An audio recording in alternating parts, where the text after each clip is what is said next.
Hi hello ನಮಸ್ತೆ. ಕಿರುತೆರೆಯಲ್ಲಿ ದಾಖಲೆ ಬರೆದ ಸೀರಿಯಲ್ಗಳಲ್ಲಿ ಜೊತೆಯಲ್ಲಿ ಧಾರಾವಾಹಿ ಕೂಡ ಒಂದು. ಜೊತೆಯಲ್ಲಿ ಖ್ಯಾತಿಯ ಮೇಘಾ ಶೆಟ್ಟಿ ಈಗ ಕಿರುತೆರೆಯಲ್ಲಿ ಕಾಣಿಸ್ಕೊಳ್ತಿಲ್ಲ. ಬದಲಿಗೆ ಸಿನಿಮಾ ಶೂಟಿಂಗ್ನಲ್ಲಿ ಫುಲ್ ಬ್ಯುಸಿ ಆಗಿದ್ದಾರೆ.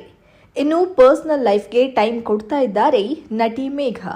ಜೊತೆಗೆ ಸಾಮಾಜಿಕ ಜಾಲತಾಣದಲ್ಲಿ ಸಖತ್ ಆಕ್ಟಿವ್ ಆಗಿರ್ತಾರೆ. ಆಗಾಗ ತಮ್ಮ ಇನ್ಸ್ಟಾಗ್ರಾಮ್ ಖಾತೆಯಲ್ಲಿ ಮಸ್ತ್ ಫೋಟೋಗಳನ್ನು ಶೇರ್ ಮಾಡ್ಕೊಳ್ತಿರ್ತಾರೆ. ಆದರೆ ಇದೀಗ ನಟಿ ಮೇಘಾ ಶೆಟ್ಟಿ ವಿಭಿನ್ನ ಲುಕ್ನಲ್ಲಿ ಕಾಣಿಸ್ಕೊಂಡಿದ್ದಾರೆ.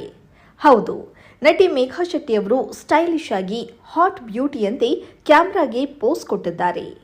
ಈ ಫೋಟೋ ಸಾಮಾಜಿಕ ಜಾಲತಾಣದಲ್ಲಿ ಸಿಕ್ಕಾಪಟ್ಟೆ ವೈರಲ್ ಆಗ್ತಿದೆ. ಈ ಫೋಟೋ ನೋಡಿದ ನೆಟ್ಟಿಗರು ನೀನೊಂದು ಅಂದದ ಅಪ್ಸರೆ, ನಾನಾದೆ ನಿನ್ನ ಕೈಸೆರೆ, ಸೂಪರ್ ಕ್ವೀನ್ ಅಂತ ವಿಭಿನ್ನವಾಗಿ ಕಾಮೆಂಟ್ಗಳನ್ನು ಮಾಡ್ತಿದ್ದಾರೆ. ಡಿಫ್ರೆಂಟ್ ಫೋಟೋ ಶೂಟ್ಗಳ ಮೂಲಕ ಎಲ್ಲರ ಗಮನವನ್ನ ಸೆಳೀತಾ ಇರೋ ನಟಿ ಸದ್ಯ ಸಿನಿಮಾಗಳತ್ತ ಮುಖ ಮಾಡಿದ್ದಾರಂತೆ.